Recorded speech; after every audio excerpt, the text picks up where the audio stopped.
presença, Senhor. Me afasto do pecado em busca do teu grande amor. Sigo os teus caminhos, permaneço aos teus pés, em meio a circunstâncias. Irmãos, vamos abrir a nossa Bíblia lá em 1 de Tessalonicenses.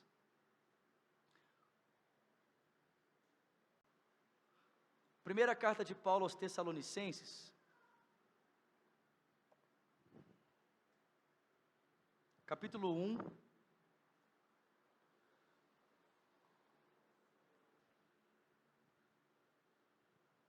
a partir do versículo de número 1. Nós vamos, a partir de hoje, começarmos a estudar essa primeira carta de Paulo aos Tessalonicenses. E por que eu escolhi começar uma série de mensagens em cima da primeira carta dos Tessalonicenses? Porque existem 3 virtudes que são essenciais na vida cristã. 3 virtudes que são essenciais. Todo cristão que realmente teve um encontro com Cristo, parece redundante, né? Redundante falar isso, mas na verdade não é. Porque existem pessoas que se dizem ser cristãos, mas ainda não tiveram realmente o encontro com Jesus, né? Existem muita gente que, mesmo estando na igreja, mesmo frequentando o culto e tendo o seu nome no hall de membro, ainda não teve um encontro com Cristo. Amém, gente? Infelizmente, né? A gente não fala isso com alegria, não. Ah, que legal! Tem gente que está na igreja e não é salva, né? A gente não fala isso com alegria, não. Mas é um fato. Agora, todo aquele que realmente teve uma experiência com Cristo, ele precisa experimentar de pelo menos 3 virtudes que são essenciais na vida cristã. Nós chamamos de virtudes teologais. Fala comigo, virtudes teologais, né? Existem virtudes que nós chamamos de virtudes cardinais ou ordinais, e existem virtudes que nós chamamos de virtudes teologais. As virtudes cardinais ou ordinais são as virtudes comuns que todo ser humano pode expressar por causa da graça comum que Deus concedeu a todos os homens. Porque todos os homens experimentam da graça comum, que é a bondade de Deus distribuída a todos os homens. Então, todos os homens, sejam cristãos ou não, de alguma forma eles podem experimentar da graça de Deus. E então, por experimentarem da graça comum, externarem virtudes, bons comportamentos, amém? Mas existem virtudes que o homem só pode experimentar na sua vida se realmente ele teve um encontro com Cristo.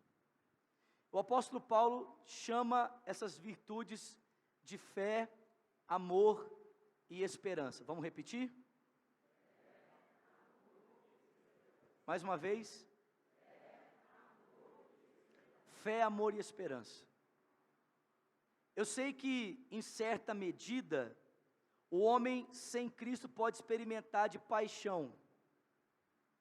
Em certa medida, o homem sem Cristo, ele pode experimentar do amor philos, né? Do comprometimento com uma outra pessoa. Mas o amor que nós estamos falando aqui nessa noite, o amor ágape, que é um amor abnegado, um amor sacrificial, uma pessoa só pode experimentar se realmente ela teve um encontro com Deus, se realmente ela teve um encontro com Jesus Cristo. Da mesma forma, a fé e a esperança só podem ser experimentados caso a pessoa verdadeiramente teve um encontro com a pessoa do Senhor Jesus. E dessas 3 virtudes descritas, Paulo vai tratar de uma forma assim muito profunda a esperança nessa primeira carta dos Tessalonicenses. Por quê? Porque, como nós vamos ver daqui a pouco, esses irmãos eles tiveram um encontro verdadeiro com Jesus. E porque eles tiveram um encontro verdadeiro com Cristo, essas virtudes começaram a aparecer na vida deles. Mas é bem verdade que existem talvez conceitos errados, ou existem opiniões erradas a respeito dessas virtudes que podem comprometer o crescimento dela nas nossas vidas. Exemplo, se nós não temos uma boa compreensão do que significa fé, isso pode comprometer esse desenvolvimento dessa virtude na minha vida e na sua vida. Um conceito equivocado de fé pode nos levar a desenvolver ou buscar a desenvolver a fé de uma forma que Deus não se propôs a nos entregar. Consequentemente, a fé se torna inoperante, ela se torna morta. Esses irmãos, eles realmente tiveram um encontro com Cristo, mas parece que eles tinham um pequeno probleminha na questão da esperança. E Paulo, então, quando ele descobre que esses irmãos tinham uma dificuldade no desenvolvimento da virtude da esperança, então ele escreve essa carta para eles. E eu particularmente penso que, em função dos dias que nós estamos vivendo, nós precisamos muito de esperança. Sim ou não?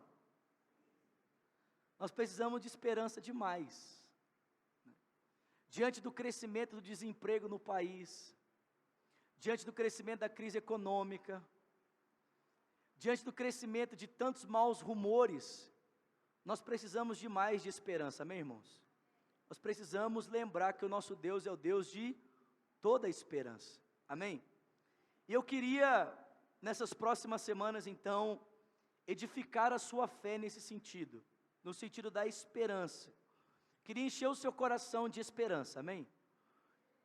Mas eu não vou encher seu coração de esperança em relação a Dilma, né? Eu não vou encher seu coração de esperança em relação à política brasileira. Eu vou encher seu coração de esperança baseado em um fato ou em uma pessoa, e essa pessoa é Jesus Cristo. Amém? Então vamos ler aqui. Primeira carta de Paulo aos Tessalonicenses, capítulo 1, a partir do versículo de número 1. Olha só. Paulo, Silvano e Timóteo, ou Paulo, Silas e Timóteo, a igreja dos Tessalonicenses em Deus o Pai e no Senhor Jesus Cristo. A vocês, graça e paz da parte de Deus e do nosso Senhor Jesus Cristo. Sempre damos graças a Deus por todos vocês, fazendo menção de vocês em nossas orações. Lembramos continuamente, diante de nosso Deus e Pai, o que vocês têm demonstrado, o trabalho que é o resultado da sua fé, o esforço que é motivado pelo amor, e a perseverança que provém da esperança em nosso Senhor Jesus Cristo. Então perceba que, porque esses irmãos tiveram um encontro com Cristo, essas três virtudes estão presentes na vida deles. A primeira virtude qual é? A fé que é demonstrada por meio do trabalho, o esforço que é motivado pelo amor e a perseverança que provém da esperança no nosso Senhor Jesus Cristo. Sabemos, irmãos amados de Deus, que Ele escolheu vocês, porque o nosso Evangelho não chegou a vocês somente em palavras, mas também em poder e no Espírito Santo, e em plena convicção. Vocês sabem como procedemos entre vocês e em seu favor. De fato, vocês se tornaram nossos imitadores e do Senhor, pois, apesar de muito sofrimento, vocês receberam a palavra com alegria que vem do Espírito Santo. Assim, tornaram-se modelo para todos os crentes que estão na Macedônia e na Acaia, porque partindo de vocês, propagou-se a mensagem do Senhor na Macedônia e na Acaia. Não somente isso, mas também por toda parte, tornou-se conhecida a fé que vocês têm em Deus. O resultado é que não temos necessidade de dizer mais nada sobre isso, pois eles mesmos relatam da maneira que vocês nos receberam, e como se voltaram para Deus, deixando os ídolos, a fim de servir ao Deus vivo e verdadeiro, e esperar dos céus o seu Filho, a quem Ele ressuscitou dos mortos, Jesus Cristo, que nos livra da ira que há de vir. Amém? Senhor, nós te louvamos por essa noite, te louvamos por esse tempo, E o nosso desejo, Senhor, é que, através, ó Deus, do ensino da Tua palavra, o Senhor possa encher, ó Deus, o nosso coração de esperança. Nós precisamos tanto de esperança, Senhor. Tua palavra diz que a esperança não nos decepciona, porque o amor de Cristo foi derramado em nossos corações pelo Espírito que nos foi outorgado, Senhor. Edifica, Senhor, a nossa esperança nessa noite. Nós oramos agradecidos em o nome de Jesus Cristo. E quem crê, diga amém. Amém. Gente, preste atenção. O primeiro aspecto da esperança na vida desses irmãos, destacado por Paulo aqui, é a esperança proveniente de um verdadeiro encontro com Deus. Amém? Acompanha comigo a leitura aqui do versículo 4 e 5, olha só.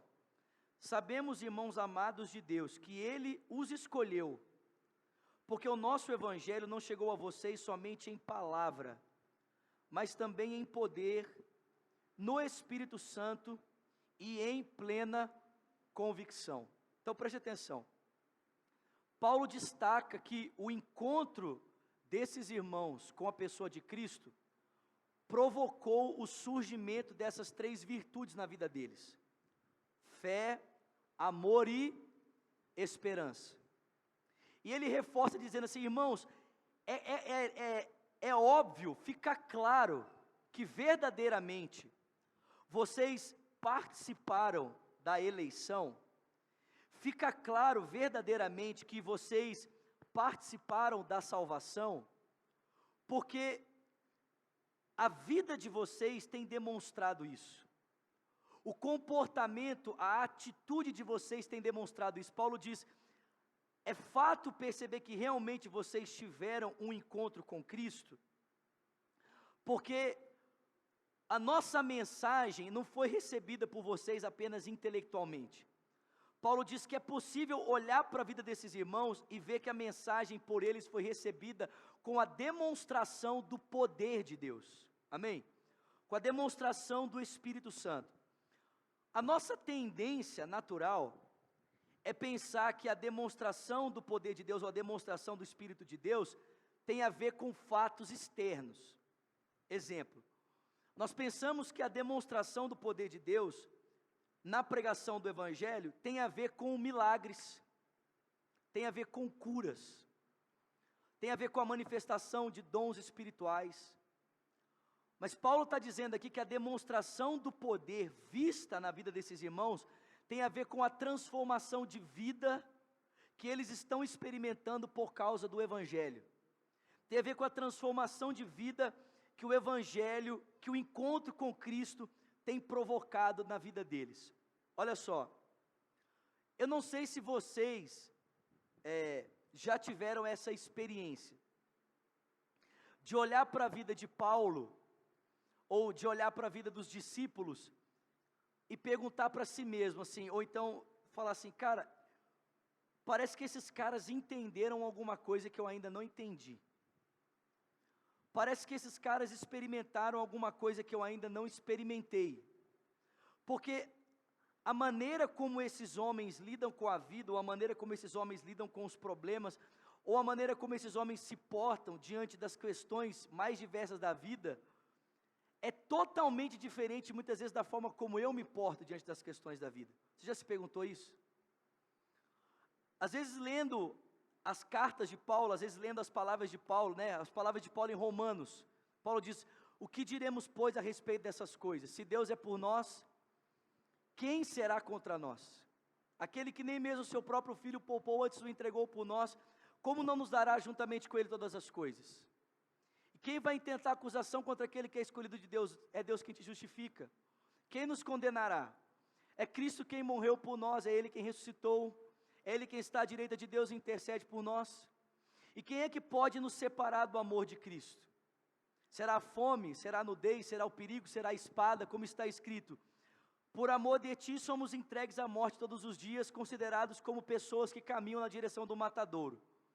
Mas, em todas essas coisas, somos mais do que vencedores, por meio daquele que nos amou, porque eu estou bem certo de que nem a morte, nem a vida, nem os anjos, nem os principados, nem o presente, nem o porvir, nem poder, nem altura, nem a profundidade, há de ser capaz de nos separar do amor de Deus que está em Cristo Jesus, que está demonstrado em Cristo Jesus para conosco. Eu pergunto, é assim que você se porta diante dos seus problemas?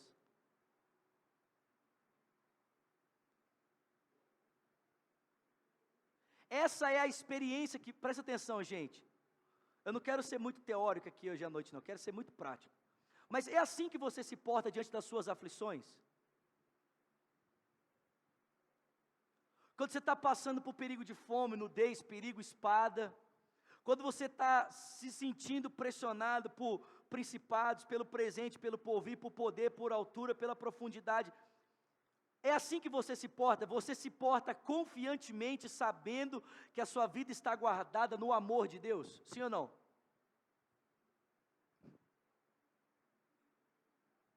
É assim que você se porta? Porque a bem da verdade é que para a maior parte dos cristãos isso é só uma teoria. Para a maior parte dos cristãos, isso é um pensamento que não tem desdobramento prático na sua vida. O encontro com Cristo para muitas pessoas não tem aplicabilidade na sua vida prática. Mas o Paulo está dizendo que no caso desses irmãos, não é assim. Ele está dizendo que o encontro deles com Jesus é tão real, e é possível perceber o poder de Deus na vida deles, por quê? Porque tem aplicabilidade na vida deles. É possível olhar para a vida deles e perceber a aplicabilidade desse encontro com Cristo na vivência deles, na experiência de vida deles. O encontro dessas pessoas com Cristo mudou a maneira deles de perceber a vida, de perceber as coisas, de perceber os problemas, de perceber as pessoas, de perceber tudo. Mudou completamente. A pergunta é: o nosso encontro com Jesus tem feito isso nas nossas vidas? Se não, meus irmãos, se não, preste atenção, nós precisamos sair do nível, do argumento e experimentarmos de fato o poder de Deus. Paulo diz: eu sei que o Evangelho chegou até vocês, não apenas de intelecto, eu sei que o Evangelho foi experimentado por vocês, não apenas por causa da razoabilidade do pensamento, porque vocês pensam coerente, porque vocês pensam bonitinho, não, eu sei que o Evangelho alcançou vocês, porque existe vida nova em vocês, existe uma experiência nova em vocês, existe uma nova compreensão da vida, existe uma nova leitura das situações, uma nova atitude diante da vida, por quê? Porque verdadeiramente vocês experimentaram de um relacionamento com Deus. Presta atenção, gente, se a gente continua se portando da mesma forma diante dos problemas e da vida, como a gente se portava antes, isso significa que a nossa experiência com Cristo ainda continua muito, muito intelectual e pouco vivida. Pouco vivida. O Paulo está dizendo assim, cara, é possível olhar para a vida de vocês e perceber diferença. Diferença. O Evangelho está fazendo diferença na vida de vocês. Diferença. Amém, irmãos? Diferença. Nós precisamos, presta atenção, gente. Nós precisamos de termos essa realidade na nossa vida. Eu tenho lido um livro. Até terça-feira eu compartilhei um pouco sobre isso lá no discipulado, que eu faço 5 horas. Que o livro chama Comunicação que Transforma, é de um pregador chamado Andy Stanley. E ele fala sobre 3 tipos de abordagem que um pregador pode ter quando ele está diante do seu auditório. Então ele fala que o pregador, ele pode desejar ensinar a Bíblia para o seu auditório. Então o pregador vem e a preocupação dele é ensinar a Bíblia para o auditório, né? Então ele abre o texto, ele explica o texto, a preocupação dele é uma só, explicar a Bíblia para o seu auditório. A segunda preocupação que o pregador pode ter é a de ensinar o seu auditório a respeito da Bíblia. Então, normalmente, quando o pregador está interessado em ensinar o auditório a respeito da Bíblia, ele se preocupa com algumas questões do seu auditório, né, se preocupa com algumas implicações, mas ainda assim o foco tem a ver com informação. Essas duas primeiras abordagens, a preocupação primária do pregador é com a informação. É de alguma forma levar informação para o seu auditório. Essa terceira abordagem que o pregador pode ter é a de levar o seu auditório a uma mudança de vida. É levar o seu auditório a ter um pouco mais de Cristo sendo refletido na sua vida. E nesse sentido o pregador não vai se importar tanto com o seu desempenho, ele não vai se importar tanto com a quantidade de informação. A preocupação dele é a seguinte: o que o seu auditório vai fazer 10 minutos depois que sair, depois de ouvir um sermão? Porque presta atenção, gente, não adianta nada a gente vir aqui toda semana e ficar enchendo a nossa cabeça de informação, se você não coloca nem metade em prática na hora que você sai daqui. Se esse conteúdo não tem aplicabilidade na sua vida, se amanhã, quando você for lidar com seus problemas, você continuar lidando com eles da mesma forma como você tem lidado a vida inteira. Preste atenção, querido, a esperança que Cristo espera está na minha vida e na sua vida, que tem a ver em primeiro lugar com o nosso relacionamento com o Senhor, precisa ter um desdobramento prático, precisa ser visto na minha vida e na sua vida, amém? E o Paulo vai dizer que existe uma situação maravilhosa para mostrar se realmente a esperança em mim e em você, ela está sendo prática ou não. E qual é essa situação? Problemas, lutas, dificuldades. Porque Paulo diz que uma das características da esperança é que ela nos faz perseverantes. A esperança nos torna pessoas perseverantes. A gente lida com o problema, mas o problema não é capaz de nos tirar a paz, ou nos tirar a razão, a decisão de continuar seguindo em frente, amém, queridos? Seguindo em frente. Por que não, gente? Presta atenção, porque a esperança de um cristão, escuta isso aqui, a esperança de um cristão, ela não está baseada numa possibilidade, a esperança de um cristão está baseada em um fato. Existe uma grande diferença da esperança que o mundo dá e a esperança de um cristão. A esperança que o mundo traz, né, a esperança do mundo é assim: não, eu tenho esperança que, se Deus quiser, né, eu vou ser promovido. Né? Eu tenho esperança, né, eu espero que a minha vida, ela vai melhorar. Não, eu acredito que a minha vida vai melhorar. Essa não é a esperança de um cristão. A esperança de um cristão está baseada em um fato. Não é numa possibilidade, é em um fato. Qual é o fato? O fato é que Jesus Cristo ressuscitou dentre os mortos. É nesse fato que está alicerçada a minha esperança e a sua esperança. Porque presta atenção, gente, presta atenção. Se Cristo ressuscitou dos mortos, e Ele ressuscitou, amém, irmãos? A nossa forma de lidar com a vida é totalmente diferente. Totalmente diferente. Porque presta atenção, se Cristo não ressuscitou dos mortos, que esperança nós temos? Qual é a certeza de que a nossa vida vai melhorar? Qual a certeza que nós temos que as coisas vão melhorar para mim e para você? Nenhuma, meu irmão.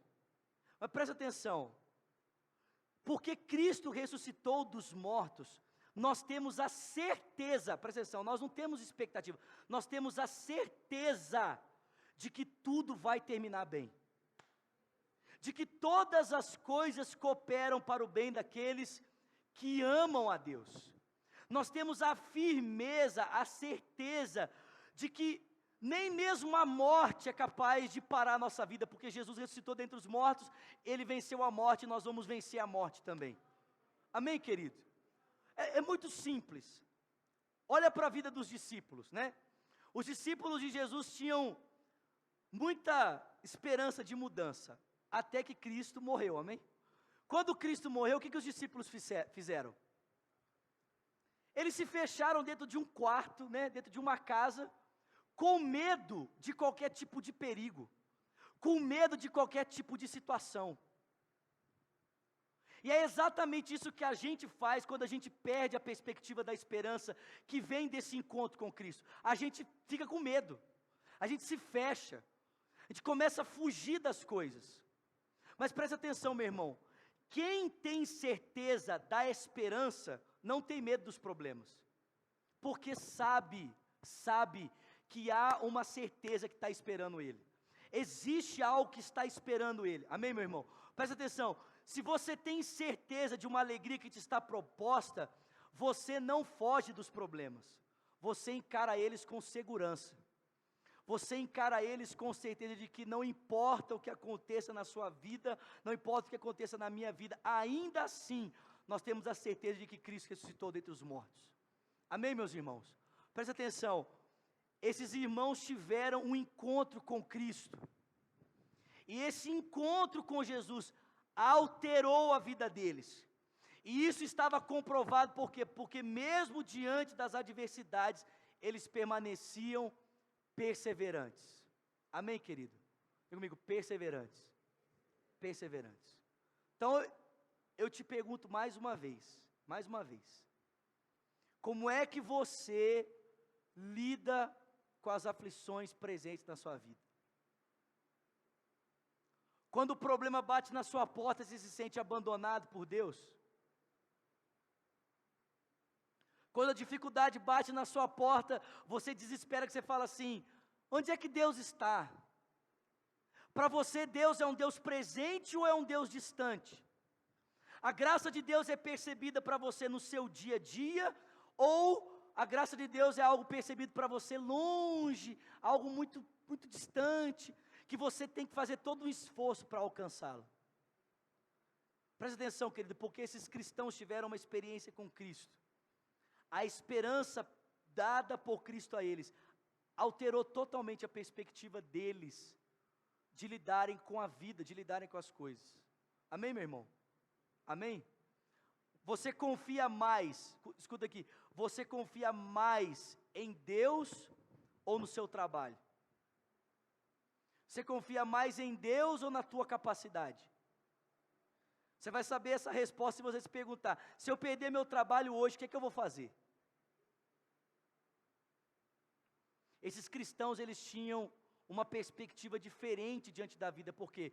Porque eles sabiam que a vida deles estava nas mãos de Deus. É bonito a gente cantar, né? Porque Ele vive, eu posso crer no amanhã. Porque Ele vive, temor não há. Porque eu bem sei, a minha vida está nas mãos do meu Jesus que vive está. Mas é assim que você se sente diante das suas lutas? É essa convicção que você leva no seu coração diante dos obstáculos? Em primeiro lugar, a esperança desses cristãos tinha a ver com um relacionamento com Deus. O Evangelho não havia chegado a eles apenas com palavras, mas em demonstração de poder. Amém? Demonstração de poder. Mas a esperança não tinha apenas a ver com a experiência com Deus. Versículo 6, Paulo fala assim, ó: de fato, vocês se tornaram nossos imitadores e do Senhor, porque apesar de muito sofrimento, vocês receberam a palavra com alegria que vem do Espírito Santo. A segunda maneira que a esperança foi alimentada no coração desses irmãos foi através do exemplo de vida de outros irmãos. O apóstolo Paulo diz que não apenas esses irmãos tiveram uma experiência com Deus. Mas Paulo vai dizer também que o exemplo de Paulo para esses irmãos inspirou a esperança no coração deles, de tal maneira que eles copiaram o exemplo de Paulo, que eles puderam copiar a conduta, o modelo de Paulo, a sua procedência, o seu procedimento. Gente, quando você abre lá comigo, por favor, em Atos, volta lá comigo. Atos capítulo 17.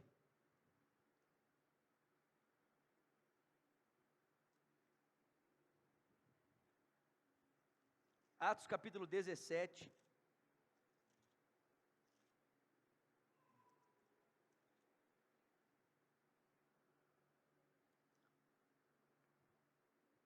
A partir do versículo de número 5, Atos 17, verso 5, diz assim: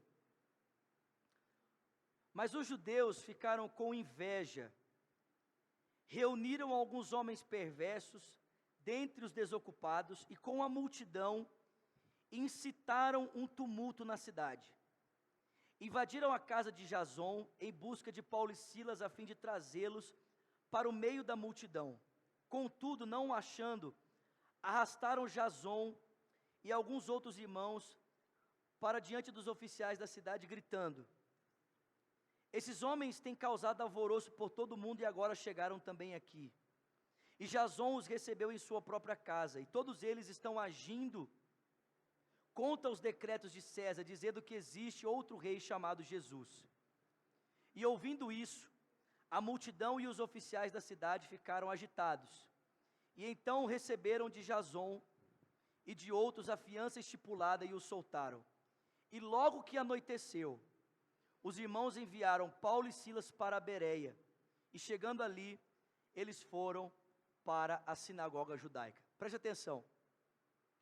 A Bíblia está dizendo para mim e para você que quando Paulo e Silas chegaram para pregar o Evangelho em Tessalônica, por causa da pregação do Evangelho, esses cristãos foram perseguidos, ao ponto de que Paulo e Silas precisaram de serem colocados para fora da cidade às pressas, para que um tumulto maior não fosse experimentado por eles. Agora presta atenção, gente. O texto bíblico diz para mim e para você que o resultado dessa perseguição foi que Paulo continuou pregando o Evangelho. Ele foi para Bereia, posteriormente para Atenas, e então chegou em Corinto. Provavelmente Paulo tem escrito essa carta para os Tessalonicenses de Corinto. Quando Paulo escreve essa carta para os cristãos de Tessalônica de Corinto, Paulo estava totalmente desprovido de recurso financeiro. Paulo estava completamente desprovido da ajuda de pessoas. Ele disse que apenas uma única igreja havia compartilhado com ele na questão de dar e receber, provavelmente a igreja dos Filipenses da Macedônia. Mas o texto bíblico diz para mim e para você que, presta atenção, apesar de Paulo estar sofrendo todos esses danos por causa do Evangelho, o texto bíblico diz que ainda assim, os cristãos de Tessalônica decidiram copiar o modelo de Paulo. Então presta atenção, você copiaria o exemplo de uma pessoa que por onde ela passa, ela causa tumulto? Você seguiria o exemplo de vida de uma pessoa que onde ele chega, ele causa um alvoroço? Você copiaria o exemplo de alguém que pela conduta de vida que ele escolheu, ele passa por inúmeras privações? Você escolheria imitar o exemplo de alguém assim?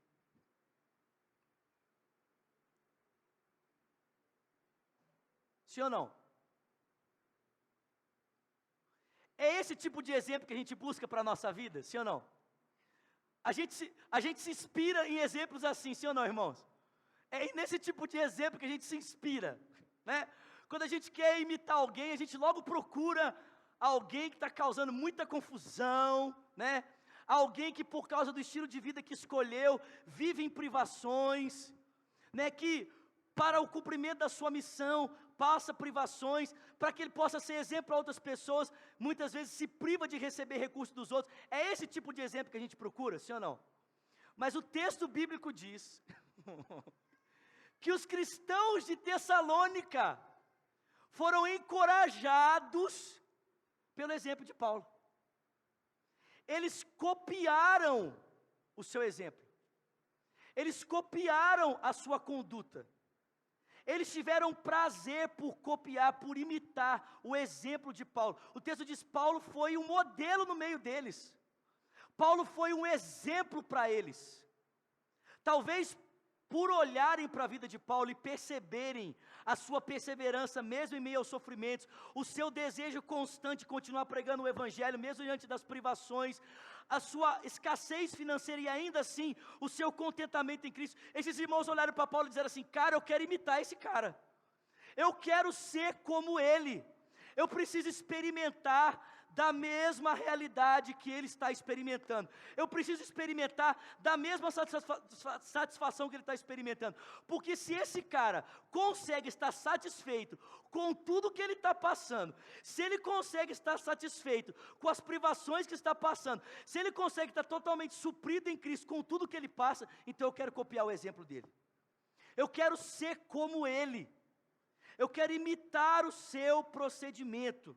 Presta atenção, querido, o exemplo de Paulo encorajou o procedimento desses cristãos, fez com que eles desejassem viver na mesma perspectiva que Paulo vivia. É esse tipo de exemplo que a gente procura, gente? Sim ou não? Muitas vezes nós queremos ser encorajados de outras formas, sim ou não, irmãos? A gente é encorajado, presta atenção, a gente é encorajado, escuta aqui, a gente é encorajado quando alguém sobe no púlpito e conta o testemunho assim: eu orei, e aconteceu isso, e aquilo outro, e todo mundo, glória a Deus, aleluia, né? Mas o testemunho de Paulo para nós seria mais ou menos assim: gente, então, eu tive que ralar muito, porque ninguém me ajudou. E em todos os lugares que eu entrava para pregar o Evangelho, sempre tinha alguém me perseguindo. Mas ainda diante de tudo isso, eu estava bem suprido em Cristo. É esse tipo de encorajamento que a gente está procurando?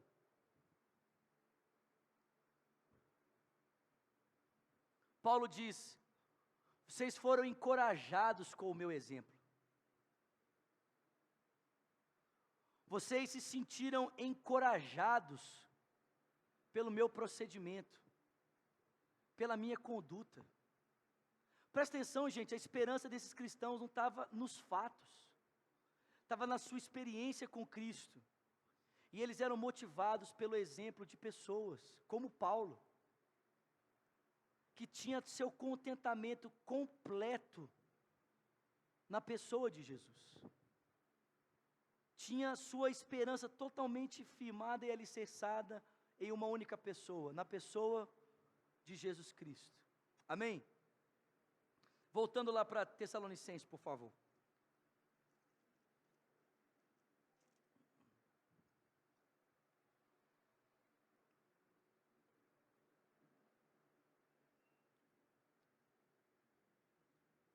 Paulo diz, versículo de número 7.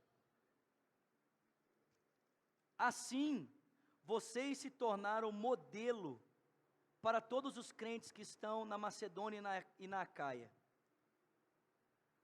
Porque partindo de vocês, propagou-se a mensagem do Senhor na Macedônia e na Acaia, e não somente isso, mas também por toda parte tornou conhecida a fé que vocês têm em Deus. O resultado é que não temos a necessidade de dizer nada sobre isso, porque eles mesmos relatam de que a maneira como vocês nos receberam e como vocês se voltaram para Deus, deixando os ídolos, a fim de servir o Deus vivo e verdadeiro e esperar dos céus o seu Filho, a quem ressuscitou dos mortos, a Jesus Cristo que nos livra da ira que há de vir. Então, a esperança desses irmãos estava baseada, em primeiro lugar, na sua experiência com Deus, na sua experiência com Cristo. Nesse entendimento de que o Filho de Deus havia ressuscitado dos mortos.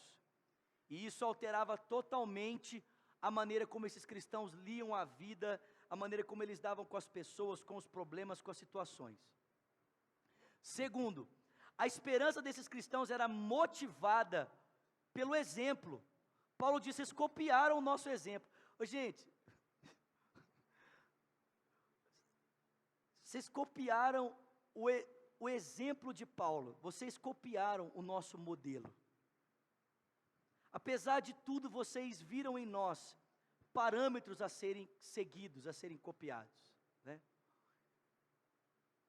Eu vejo assim, a gente, por causa dessa perseguição do Estado Islâmico, a gente vê, né, os vídeos, fica todo mundo assim, meu Deus. Sim ou não? A gente fica assim, né, meu Pai de amor.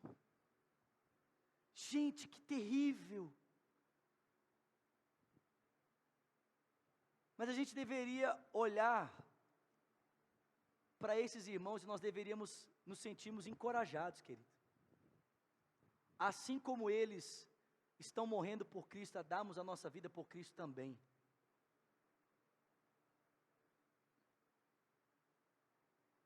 Mas sabe por que a gente sofre? É porque, infelizmente, muitas vezes nós ainda queremos preservar a nossa vida. Porque a gente pensa que se a gente der a nossa vida, nós não vamos ter nada em troca. A gente não tem essa perspectiva da vida eterna, da ressurreição do Senhor. A gente ainda vive a vida nessa vida. Mas o Paulo não diz apenas que a esperança desses irmãos estava encorajada pelo exemplo. Mas Paulo diz que a esperança deles também estava fundamentada no fato de que eles se tornaram um exemplo. Paulo diz que por causa da esperança que o Senhor concedeu a eles, e porque eles foram encorajados por Paulo, o Paulo diz que eles se tornaram um exemplo para outras pessoas. E gente, escuta só, o exemplo deles se tornou tão forte, que Paulo diz que não precisava se acrescentar nada ao testemunho deles. A vida deles falava por si mesmo.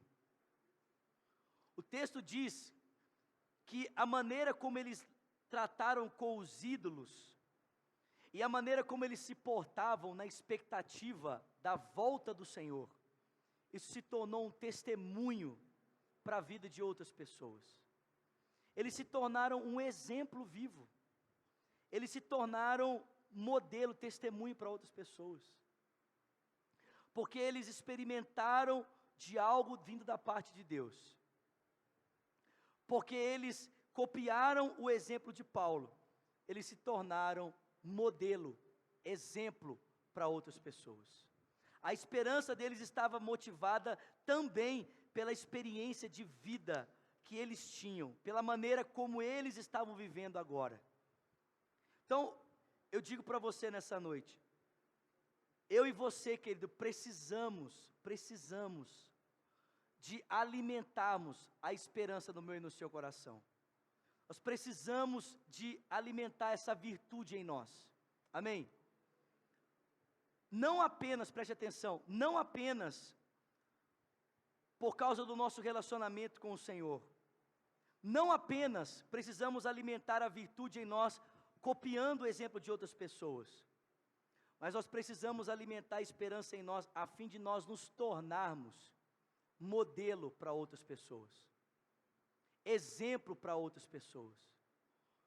Presta atenção, a gente precisa sair do nível de ficar apenas buscando gente para copiar, para se tornar modelo de vida para outras pessoas. De parar de só ficar buscando resposta para a nossa vida e começar a desejar ser resposta para outras pessoas. A desejar ser modelo de vida para outras pessoas. Amém, meus irmãos? Amém, queridos? esperança, diga comigo, esperança. Esperança. Uma esperança baseada no relacionamento com Deus, uma esperança baseada no modelo que nós copiamos de outras pessoas e uma esperança baseada no nosso próprio testemunho, na nossa própria vida diante da vida de outras pessoas. Amém, querido? Esperança. Esperança. Esperança. É isso que nós precisamos, meus irmãos, na nossa vida, no nosso coração. Esperança, esperança. Pai, nós oramos nessa noite, porque queremos crescer em esperança, Senhor. Queremos crescer em esperança. Pai, assim como a expectativa desses irmãos, a compreensão deles estava sendo corrigida por Paulo, Senhor, para que a esperança pudesse florescer mais no coração deles. Nós oramos, Senhor, para que o Senhor também corrija o nosso coração, Senhor. Pai, dá-nos uma esperança que é proveniente desse encontro com o Senhor, Pai. Deus, que o encontro com Cristo nas nossas vidas não seja apenas um argumento teórico, Senhor. Não seja apenas uma compreensão intelectual, Senhor. Seja vida na nossa vida. Seja vida, Senhor, ó Deus, no nosso coração. Pai, que assim como o encontro de Cristo, o encontro do Teu Filho, Pai, com Paulo, com os apóstolos, discípulos Teus, mudaram totalmente a vida deles, Pai, que o nosso encontro com Cristo mude totalmente a nossa vida, Senhor. Mude completamente a forma, Senhor, de compreendermos, ó Pai, as dificuldades, a compreendermos de forma totalmente diferente os problemas, as lutas, ó Deus. Em nome de Jesus, em nome de Jesus. Pai, alimenta também a nossa esperança, por meio, ó Deus, do testemunho de vida, Senhor, ó Deus, de outros irmãos, ó Deus, de gente, Pai, que está sendo perseverante com o Senhor, mesmo diante dos problemas, mesmo diante das lutas, mesmo diante dos sofrimentos. Pai, que a gente possa se sentir encorajado, Senhor. Deus, que a gente não sinta pena das pessoas quando elas sofrem por causa do Evangelho, mas que a gente se sinta encorajado, ó Deus, que a esperança em nós, ela seja fortalecida. Pai, que quando a gente olhar, ó Deus, para cristãos que estão sofrendo pela Tua causa, por gente que está passando por privação porque decidiu ser fiel ao Senhor, Pai, que isso possa encorajar a nossa esperança, isso possa motivar a nossa esperança, como esses cristãos foram motivados, ó Deus, pelo testemunho, pelo exemplo, Senhor, do apóstolo Paulo, Senhor. E nós oramos também, Pai, no nome de Jesus, para que a nossa esperança se torne um testemunho para outras pessoas, Senhor. Deus, que a nossa vida se torne um testemunho para outros irmãos, que assim como esses cristãos se tornaram exemplos pela forma como lidaram com os ídolos, pela expectativa na volta do Teu Filho, Senhor, assim também a nossa vida se torne um exemplo, um testemunho, Senhor, para outras pessoas, ó Deus, para outras pessoas, num mundo, Senhor, em que as pessoas estão desesperadas, ó Deus, em um tempo, Senhor, em que as pessoas do nosso país estão desesperadas, em que famílias estão desesperadas, em que pais estão desesperados, esposas, ó Deus, estão desesperadas, em que pessoas estão desesperadas, ó Deus, pela situação econômica do país. Deus, que a nossa vida se torne um testemunho para essas pessoas. A nossa esperança, mesmo diante do caos, se torne um testemunho para essas pessoas. Nós oramos nessa noite, agradecidos, ó Deus, para a honra e para a glória do Teu nome, em o nome de Jesus. Porque Ele vive, posso crer no amanhã, porque Ele vive. Temor não há, mas eu bem sei que a minha vida está nas mãos do meu Jesus, que vivo está, porque